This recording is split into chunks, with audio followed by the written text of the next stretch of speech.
नमस्कार दोस्तों, स्वागत है आप सभी का आपके अपने YouTube channel Shyam class study में। साथियों, आज के इस वीडियो में यूपी पुलिस कांस्टेबल री एग्जाम में पूछे जाने वाले जीके जीएस के अति महत्वपूर्ण प्रश्नों का प्रैक्टिस सेट लेकर के आया हूं।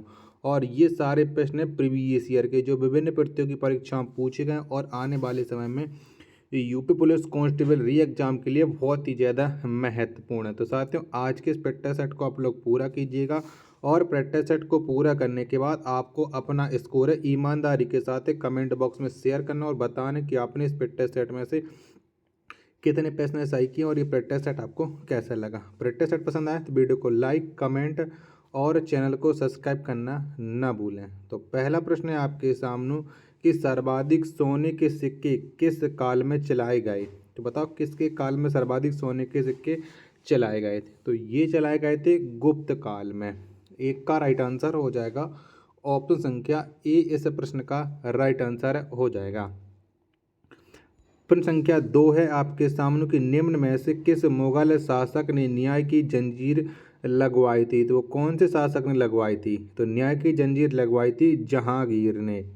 2 का राइट आंसर है ऑप्शन संख्या बी इस प्रश्न का राइट आंसर है हो जाएगा। प्रश्न संख्या 3 है आपके सामने कि हर्षवर्धन के राज कवि कौन थे। तो कौन थे।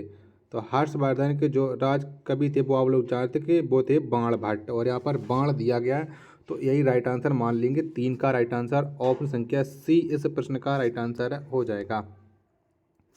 प्रश्न संख्या 4 है आपके सामने कि भारतीय राष्ट्रीय कांग्रेस के कहाँ पर आयोजित वार्षिक सत्र में पूर्ण स्वराज का संकल्प अपनाया गया था। तो बताओ वो कौन से सत्र में अपनाया गया था। तो ये अपनाया गया था लाहौर के सब वार्षिक सत्र में। यहीं पर पूर्ण स्वराज के संकल्प को अपनाया गया जिसे हम पूर्ण स्वराज की मांग भी बोलते हैं। तो 4 का राइट आंसर ऑप्शन संख्या बी इस प्रश्न का राइट आंसर हो जाएगा। प्रश्न संख्या 5 है आपके सामने कि 1857 का विद्रोह निम्नलिखित स्थानों पर हुआ था, उनका सही क्रम बताइए। तो कहाँ पर हुआ था 1857 का विद्रोह, ये आपको बताना है। प्रश्न संख्या 5 का राइट आंसर क्या हो जाएगा। तो सबसे पहले ये हुआ था बैरकपुर में, बैरकपुर के बाद हुआ था मेरठ में, मेरठ के बाद हुआ था दिल्ली में और लास्ट में हुआ था तो झांसी। और एक किस किस में, सी में और डी में। तो पहले 4 बताया तो डी ऑप्शन इसका राइट आंसर हो जाएगा। प्रश्न संख्या 6 आपके सामने कि दोहाबली, कवितावली, विनय पत्रिका जैसी भक्ति रचनाएं किस भक्ति संत की हैं। तो ये रचनाओं को किसने लिखा है ये आपको बताना है। तो ये सारी की सारी रचनाएं तुलसीदास की। तो 6 का राइट आंसर है ऑप्शन संख्या बी इस प्रश्न का राइट आंसर हो जाएगा। प्रश्न संख्या 7 है आपके सामने कि अद्वैतवाद मत का परिवर्तन किसने किया था। तो किसने किया था। तो इस मत का जो परिवर्तन किया था वो किया था शंकराचार्य ने। 7 का राइट आंसर ऑप्शन संख्या ए इस प्रश्न का राइट आंसर हो जाएगा। प्रश्न संख्या 8 है आपके सामने कि विश्व का सबसे गहरा गर्त मेरियाना ट्रेंच किस महासागर में स्थित है। तो बताओ कहाँ पर ये स्थित है मेरियाना ट्रेंच। तो ये स्थित है प्रशांत महासागर में। 8 का राइट आंसर है ऑप्शन संख्या ए इस प्रश्न का राइट आंसर हो जाएगा। प्रश्न संख्या 9 है आपके सामने कि सवाना चारागाह कहाँ पाए जाते हैं। तो ये कौन से देश में पाए जाते हैं सवाना चारागाह। तो ये पाए जाते हैं अफ्रीका में। कहाँ पर, अफ्रीका में। तो 9 का राइट आंसर ऑप्शन संख्या बी इस प्रश्न का राइट आंसर हो जाएगा। प्रश्न संख्या 10 है आपके सामने कि सुएज नहर किस किस को जोड़ती है। बताओ किसे किसे सुएज नहर है ये आपस में जोड़ती है। तो ये भूमध्य सागर और लाल सागर को आपस में जोड़ती है सुएज नहर। 10 का राइट आंसर ऑप्शन संख्या ए इस प्रश्न का राइट आंसर हो जाएगा। प्रश्न संख्या 11 है आपके सामने कि राष्ट्रीय कृषि विपणन केंद्र स्थित है। तो कहाँ पर स्थित है। तो राष्ट्रीय कृषि विपणन केंद्र ये जयपुर में स्थित है। 11 का राइट आंसर है ऑप्शन संख्या ए इस प्रश्न का राइट आंसर हो जाएगा। प्रश्न संख्या 12 है आपके सामने कि विजय केलकर समिति की रिपोर्ट संबंधित थी। तो ये किससे संबंध रखता है विजय केलकर। तो इसका जो संबंध है वो आपको पता है कर सुधारों से यानी जीएसटी से। तो 12 का राइट आंसर है ऑप्शन संख्या डी इस प्रश्न का राइट आंसर हो जाएगा। प्रश्न संख्या 13 है आपके सामने कि मिश्रित अर्थव्यवस्था का आशय। तो बताओ मिश्रित अर्थव्यवस्था के लिए इनमें से कौन सा विकल्प है जो सही हो जाएगा। 13 का राइट आंसर आप लोगों को बताना है। तो निजी और सार्वजनिक दोनों क्षेत्रों का अस्तित्व, तो ये मिश्रित अर्थव्यवस्था हो जाएगी। 13 का राइट आंसर है ऑप्शन संख्या बी इस प्रश्न का राइट आंसर हो जाएगा। प्रश्न संख्या 14 है आपके सामने, कोई व्यक्ति राष्ट्रपति पद के लिए अधिकतम कितनी बार निर्वाचित हो सकता है। तो कितनी बार हो सकता है, तो कोई सीमा नहीं है, वो चाहे जितनी बार राष्ट्रपति पद के लिए निर्वाचित हो सकता है। 14 का राइट आंसर ऑप्शन संख्या डी इस प्रश्न का राइट आंसर हो जाएगा। प्रश्न संख्या 15 है आपके सामने कि भारत में सर्वप्रथम 2 अक्टूबर 1959 में पंचायती राज व्यवस्था का शुभारंभ कहाँ से किया गया।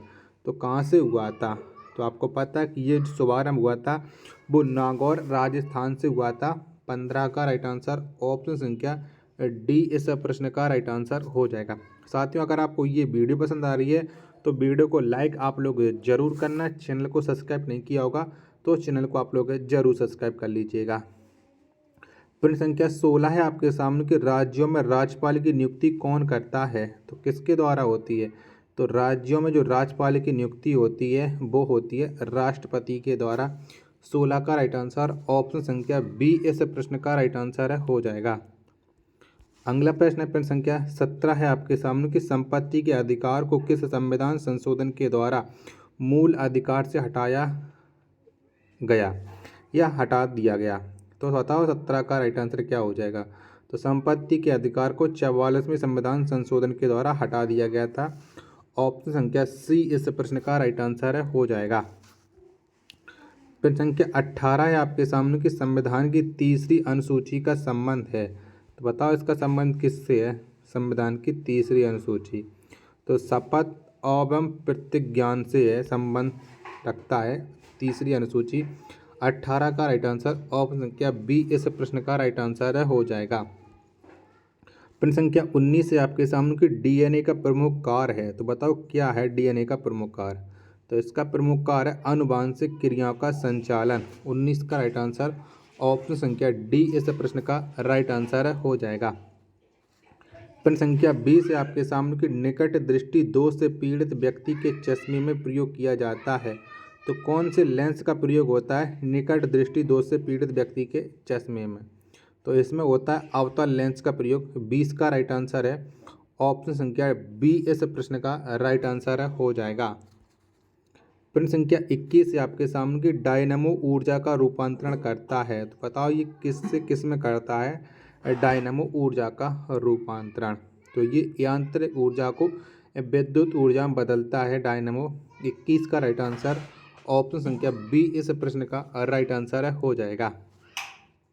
प्रश्न संख्या 22 से आपके सामने कि 2011 जनगणना के अंतिम आंकड़ों के अनुसार निम्नलिखित में से उत्तर प्रदेश के किस जिले में सबसे कम महिला साक्षरता है। बताओ कौन से जिले में सबसे कम महिला साक्षरता है 2011 की जनगणना के अनुसार। तो इन चारों में से रामपुर में सबसे कम है। 22 का राइट आंसर ऑप्शन संख्या डी इस प्रश्न का राइट आंसर हो जाएगा। प्रश्न संख्या 23 से आपके सामने कि भातखंडे संगीत संस्थान लखनऊ डीम्ड विश्वविद्यालय बना। तो ये कब बना था ये आपको बताना है। 23 का राइट आंसर है क्या हो जाएगा। तो ये बना था 2001 में। 23 का आंसर ऑप्शन संख्या बी इस प्रश्न का राइट आंसर हो जाएगा। साथियों, वीडियो पसंद आए तो प्लीज़ वीडियो को लाइक कमेंट और चैनल को सब्सक्राइब करना न भूलें। प्रश्न संख्या 24 से आपके सामने कि उत्तर प्रदेश में नागरिकता के गठन हेतु किसी नगर की जनसंख्या कम से कम कितनी होनी चाहिए। बताओ नगर पालिका के गठन के लिए कितनी जनसंख्या होना चाहिए। तो इसके लिए कम से कम जनसंख्या 1 लाख होना चाहिए, तब है वो नगर पालिका बनेगी। 24 का राइट आंसर है ऑप्शन संख्या डी इस प्रश्न का राइट आंसर हो जाएगा। अगला प्रश्न संख्या 25 है कि मोतीलाल नेहरू बाल संग्रहालय निम्नलिखित में से कहाँ स्थित है। तो बताओ ये कहाँ पर स्थित है मोतीलाल नेहरू बाल संग्रहालय। तो ये स्थित है लखनऊ में। 25 का राइट आंसर ऑप्शन संख्या डी इस प्रश्न का राइट आंसर हो जाएगा। अगला प्रश्न संख्या 26 से आपके सामने कि चरकुला प्रमुख लोक नृत्य है। तो बताओ ये कहाँ का प्रमुख लोक नृत्य है चरकुला। तो ये ब्रज भूमि का लोक नृत्य है चरकुला। 26 का आंसर ऑप्शन संख्या बी इस प्रश्न का राइट आंसर है हो जाएगा। प्रश्न संख्या 27 से आपके सामने कि निम्नलिखित में से कौन उत्तर प्रदेश में बौद्ध परिपथ का हिस्सा नहीं है। तो इनमें से एक नहीं है, वो आपको बताना है 27 का राइट आंसर। तो संकिसा ये बौद्ध परिपथ का हिस्सा नहीं है। 27 का राइट आंसर ऑप्शन संख्या सी इस प्रश्न का राइट आंसर है हो जाएगा। प्रश्न संख्या 28 से आपके सामने कि रासो, घुमासू, झेला, घोड़ो, घी आदि नृत्य किस जनजाति में प्रचलित हैं। तो ये कौन सी जनजाति के नृत्य हैं। 28 का राइट आंसर आपको बताना है। तो ये जौनसारी जनजाति के हैं। 28 का आंसर ऑप्शन संख्या सी इस प्रश्न का राइट आंसर है हो जाएगा। प्रश्न संख्या 29 से आपके सामने कि उत्तर प्रदेश पुलिस रेगुलेशन के अनुसार एक आरक्षित निरीक्षक रिजर्व लाइन का कैसा अधिकारी होता है। तो ये कैसा अधिकारी होता है ये आपको बताना है। 29 का राइट आंसर क्या हो जाएगा। तो ये उप मुख्य अधिकारी होता है। 29 का राइट आंसर ऑप्शन संख्या सी इस प्रश्न का राइट आंसर है हो जाएगा। प्रश्न संख्या 30 है आपके सामने कि कानून तथा शांति व्यवस्था के लिए कौन उत्तरदायी है। तो बताओ कौन उत्तरदायी है। तो कानून तथा शांति व्यवस्था के लिए जो उत्तरदायी है वो है पुलिस। 30 का आंसर ऑप्शन संख्या ए इस प्रश्न का राइट आंसर हो जाएगा। अगला प्रश्न संख्या 31 है कि नेटवर्कों पर दस्तावेजों के आदान प्रदान के लिए आवश्यक नहीं है। तो बताओ क्या आवश्यक नहीं है। तो इसके लिए आवश्यक नहीं है फ्लॉपी। 31 का राइट आंसर ऑप्शन संख्या ए इस प्रश्न का राइट आंसर है हो जाएगा। प्रश्न संख्या 32 है आपके सामने कि उत्तर प्रदेश राजस्व संहिता नियमावली 2016 में संशोधन करके तालाबों की पट्टा अवधि को कितना कर दिया गया है। तो बताओ कितना कर दिया गया है। तो इनको कर दिया गया है 7 वर्ष।